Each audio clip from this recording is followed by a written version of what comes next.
Capítulo 3. ¿Cuándo serán estas cosas?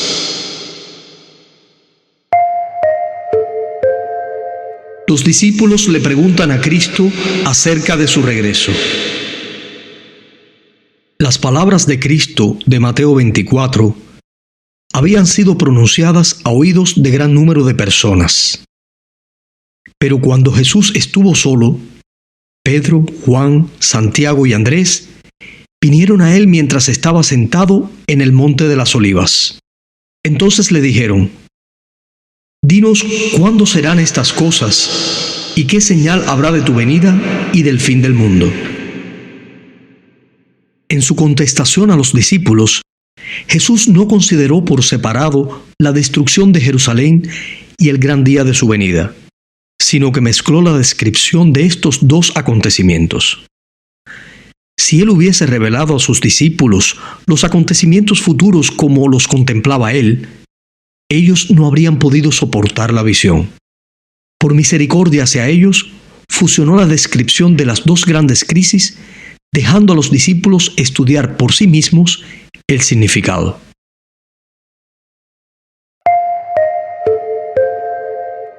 Se desconoce el tiempo del regreso de Cristo. Muchos de los que tomaron el nombre de adventistas han incurrido en el error de fijar fechas para la venida de Cristo. Lo han hecho repetidas veces, pero el resultado ha sido cada vez el fracaso. Se nos declara que el tiempo definido de la venida de nuestro Señor está fuera del alcance de los mortales. Aún los ángeles que ministran a los que han de ser herederos de la salvación no conocen ni el día ni la hora. Pero del día y hora nadie sabe, ni aun los ángeles de los cielos, sino mi Padre solo. No hemos de saber el tiempo definido ni para el derramamiento del Espíritu Santo, ni para la venida de Cristo. ¿Por qué Dios no nos ha dado este conocimiento? Porque si lo hiciera, no haríamos un uso correcto del mismo. Como resultado de este conocimiento, existiría entre nuestro pueblo un estado de cosas que retardaría grandemente la obra de Dios de preparar a un pueblo para estar en pie en el gran día que vendrá. No debemos vivir en base a una agitación relacionada con el tiempo. Escucha estas palabras de Elena de White, dirigidas a una persona en el 1892. Usted no podrá decir que Jesús vendrá dentro de 1, 2 o 5 años, ni tampoco tiene que postergar su venida diciendo que tal vez no ocurra por 10 o 20 años. Nos estamos acercando al gran día de Dios. Las señales se están cumpliendo. Y sin embargo, no tenemos un mensaje que nos diga el día y la hora de la aparición de Cristo. El Señor nos ha encubierto sabiamente este asunto para que siempre podamos estar en un estado de expectación y preparación para la segunda aparición de nuestro Señor Jesucristo en las nubes del cielo. El tiempo exacto de la segunda venida del Hijo del Hombre es un misterio de Dios. Nuestro mensaje no consiste en fijar una fecha. No pertenecemos a ese grupo que define el tiempo exacto que transcurrirá antes de la segunda venida de Jesús con poder y gran gloria. Algunos han fijado una fecha, y cuando ésta ha pasado, su espíritu presuntuoso no ha aceptado la reprensión, sino que han fijado otra y otra fecha. Pero muchos fracasos sucesivos los han identificado como falsos profetas. Dios no le da a ningún hombre un mensaje de que pasarán 5 o 10 o 20 años antes de que concluya la historia de esta tierra. Él no quiere darle a ningún ser viviente una excusa para demorar la preparación para su venida. Él espera que nadie diga, como lo hizo el siervo infiel: «Mi Señor tarda en venir». Porque esto conduce a un descuido temerario de las oportunidades y privilegios para prepararnos para ese gran día. La fijación de fechas conduce a la incredulidad. por haber pasado repetidas veces la fecha fijada por algunos, el mundo se encuentra en un estado de incredulidad más decidida que antes con respecto al próximo advenimiento de Cristo. El mundo considera con disgusto el fracaso de los que fijaron fechas. Y porque hubo hombres que se dejaron seducir de este modo, muchos se apartan de la verdad presentada por la palabra de Dios, según la cual el fin de todas las cosas está cercano.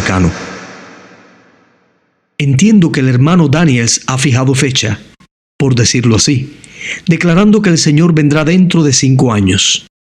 Ahora bien, espero que no se extenderá por todas partes la impresión de que somos de aquellos que fijan fechas. Que no se hagan tales comentarios, pues no hacen ningún bien. Que no se trate de conseguir un reavivamiento en base a ninguno de estos argumentos, sino que se use la debida cautela en toda palabra que se expresa, para que los fanáticos no se apoderen de nada que les permita crear una excitación que entristezca al Espíritu Santo. No queremos agitar las pasiones de la gente para desatar una conmoción en la que se excitan los sentimientos y los principios pierden el control. Siento que necesitamos estar en guardia por todos lados, porque Satanás está activo para hacer todo lo posible a fin de insinuar sus estratagemas y ardides, que serán un poder para hacer daño. Debe temerse cualquier cosa que suscite una conmoción, que cree una excitación sobre una base equivocada, porque la reacción seguramente vendrá. Siempre habrá en la iglesia movimientos espurios y fanáticos realizados por personas que pretenden ser guiadas por Dios, por aquellos que correrán antes de ser enviados y que establecerán fechas para el cumplimiento de profecías que aún no se han realizado. El enemigo se regocija con este proceder, porque sus repetidos fracasos y su desviación de la atención hacia puntos falsos provoca confusión e incredulidad.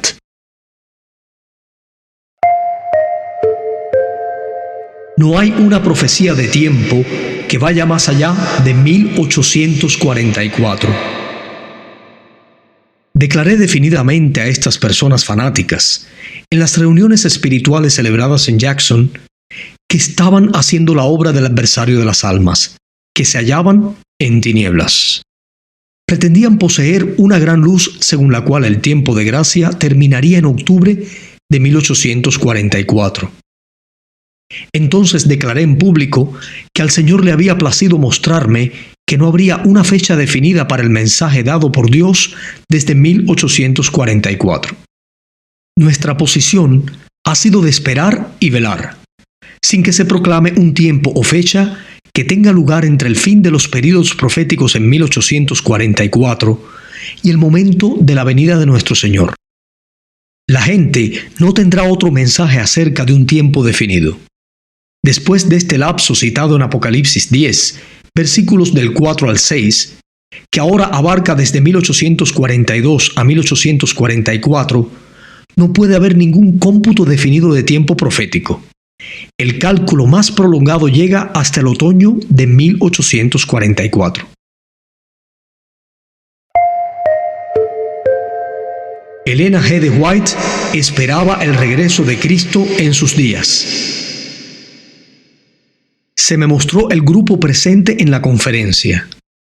Dijo el ángel: algunos serán alimento para los gusanos, algunos sufrirán las 7 últimas plagas, algunos estarán vivos y permanecerán sobre la tierra para ser trasladados en la venida de Jesús. Puesto que el tiempo es corto, debiéramos trabajar con diligencia y doblada energía. Nuestros hijos quizás nunca entren en la universidad. No es realmente sabio tener hijos ahora. ¿Escuchaste esto? Repito, no es realmente sabio tener hijos ahora. Elena de White dijo esto en 1876. ¿Y entonces? ¿Podemos tener hijos ahora, en el 2018? ¿Qué crees tú? El tiempo es corto. Están sobre nosotros los peligros de los últimos días.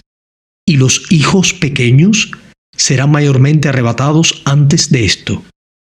En esta época del mundo, cuando las escenas de la historia terrenal están por clausurarse pronto, y estamos por entrar en el tiempo de angustia como nunca lo hubo, cuantos menos sean los casamientos contraídos, mejor para todos, tanto hombres como mujeres.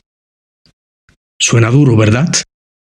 Vendrá la hora, no está muy lejana, y algunos de nosotros que ahora creemos estaremos vivos sobre la tierra y veremos el cumplimiento de la predicción, y oiremos la voz del arcángel y la trompeta de Dios que resuena desde la montaña, la llanura y el mar hasta las partes más distantes de la tierra. El tiempo de prueba está precisamente delante de nosotros, pues el fuerte pregón del tercer ángel ya ha comenzado en la revelación de la justicia de Cristo, el Redentor que perdona los pecados. Se explica la demora. La larga noche de lobreguez es angustiosa, pero se posterga la mañana por misericordia, porque si el Maestro viniese, muchos serían encontrados sin preparación. Si los adventistas, después del gran chasco de 1844, se hubieran aferrado a su fe y hubieran ido unidos en pos de la providencia de Dios que abría el camino, y si además hubieran recibido el mensaje del tercer ángel y lo hubieran proclamado al mundo con el poder del Espíritu Santo, habrían visto la salvación de Dios. El Señor hubiera obrado con poder mediante sus esfuerzos. La obra se habría terminado y Cristo habría venido para recibir a su pueblo y darle su recompensa. No era la voluntad de Dios que se demorara así la venida de Cristo. Durante 40 años, la incredulidad, la murmuración y la rebelión impidieron la entrada del antiguo Israel en la tierra de Canaán. Los mismos pecados han demorado la entrada del moderno Israel en la Canaán celestial. En ninguno de los dos casos faltaron las promesas de Dios. La incredulidad, la mundanalidad, la falta de consagración y las contiendas entre el profeso pueblo de Dios nos han mantenido en este mundo de pecado y tristeza tantos años. O sea, que de nosotros depende en gran parte que Cristo venga. Si la Iglesia de Cristo hubiese hecho su obra como el Señor le ordenaba, todo el mundo habría sido ya amonestado y el Señor Jesús habría venido a nuestra tierra con poder y gran gloria. Entonces, ¿cuál es la conclusión? Pues muy fácil. Debemos consagrarnos, santificarnos para Dios, aumentar nuestra fe y hacer nuestra obra de predicar el Evangelio.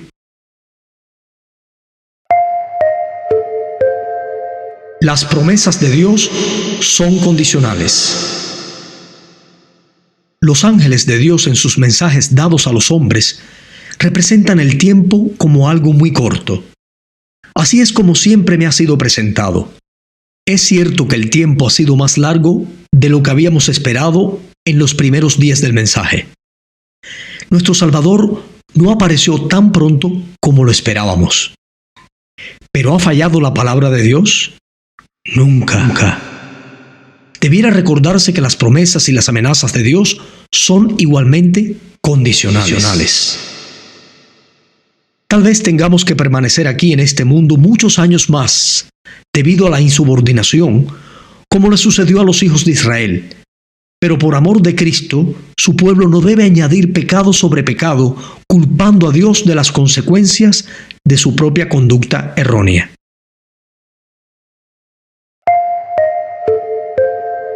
Lo que Cristo está esperando.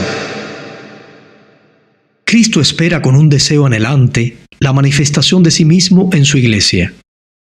Cuando el carácter de Cristo sea perfectamente reproducido en su pueblo, entonces vendrá Él para reclamarnos como suyos. Todo cristiano tiene la oportunidad no solo de esperar, sino de apresurar la venida de nuestro Señor Jesucristo. ¿Cómo? Sí, todo cristiano tiene la oportunidad de apresurar la venida de Cristo. Si todos los que profesan el nombre de Cristo llevaran fruto para su gloria, cuán prontamente se sembraría en todo el mundo la semilla del Evangelio. Rápidamente maduraría la gran cosecha final y Cristo vendría para recoger el precioso grano.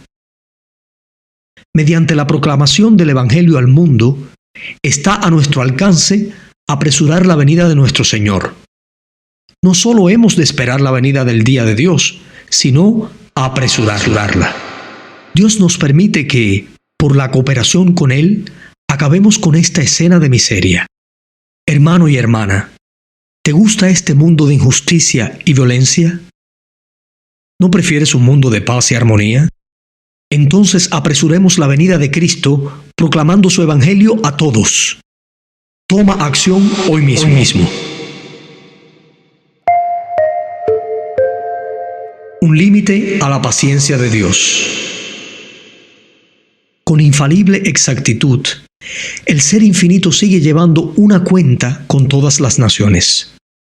Mientras ofrece su misericordia con invitaciones al arrepentimiento, esta cuenta permanece abierta. Pero cuando las cifras llegan a cierta cantidad que Dios ha fijado, comienza el ministerio de su ira. ¿Sabías eso? ¿Que Dios tiene cuentas y ha fijado cifras límites para el fin de su paciencia? Muy interesante, ¿verdad? Dios lleva un registro de las naciones y los cálculos han aumentado contra ellos en los libros del cielo. Y cuando se decrete una ley de que la transgresión del primer día de la semana, o sea, del domingo, será castigada, entonces su copa estará llena. Dios mantiene una cuenta con las naciones. Cuando llegue plenamente el tiempo en que la iniquidad haya alcanzado el límite declarado de la misericordia de Dios, su paciencia cesará. Cuando las cifras acumuladas en los registros del cielo indiquen que está completa la suma de la transgresión, la ira vendrá. Mientras la misericordia de Dios tiene mucha paciencia con el transgresor, hay un límite más allá del cual los hombres no pueden seguir en sus pecados. Cuando se llega a ese límite, se retira el ofrecimiento de la gracia y comienza la ejecución del juicio. El tiempo vendrá cuando los hombres llegarán en el fraude y la insolencia a un punto que el Señor no les permitirá sobrepasar, y entonces aprenderán que la paciencia de Jehová tiene límite. La paciencia de Jehová tiene límite. Escucha esto. Hay un límite más allá del cual los juicios de Jehová no pueden ya demorarse.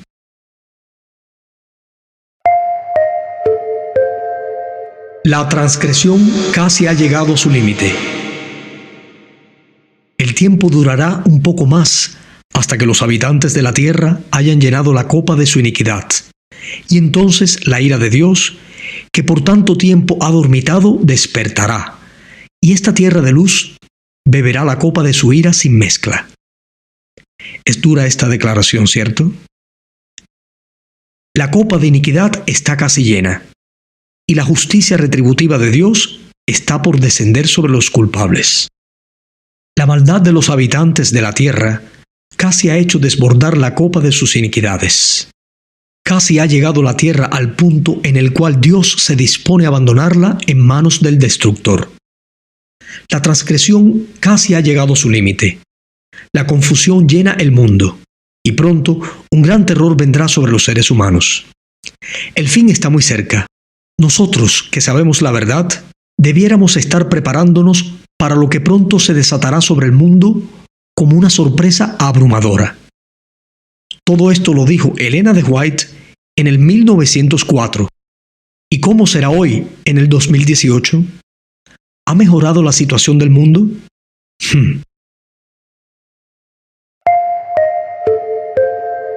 Debiéramos recordar el gran día de Dios.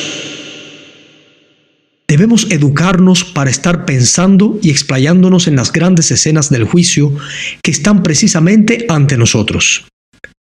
El hecho de mantener nuestra mente en las escenas del gran día de Dios, cuando todo será revelado, tendrá un efecto sobre nuestro carácter.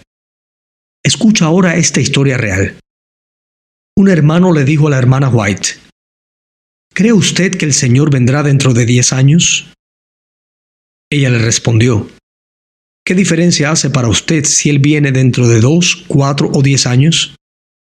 Pues, dijo él, si supiese que el Señor viene en 10 años, creo que haría algunas cosas en forma diferente a como las hago ahora. ¿Qué haría usted?, preguntó ella. Dijo él: Oh, vendería mi propiedad y comenzaría a investigar la palabra de Dios, y trataría de advertir a la gente y conseguir que se preparen para su venida, y le suplicaría a Dios que yo pudiese estar listo para encontrarlo. Luego le dijo ella: si usted supiese que el Señor no viene hasta de aquí a 20 años, ¿viviría en forma diferente? Él repuso: creo que sí. ¿Cuán egoísta fue la expresión de que viviría una vida diferente si supiera que el Señor vendría en 10 años? Enoc caminó con Dios 300 años. Esta es una lección para nosotros, para que caminemos con Dios cada día, sabiendo que no estamos seguros a menos que estemos esperando y velando. Y tú, mi hermano, mi hermana, ¿deseas esperar hasta el último momento o prefieres prepararte ahora mismo? Tú decides. La brevedad del tiempo.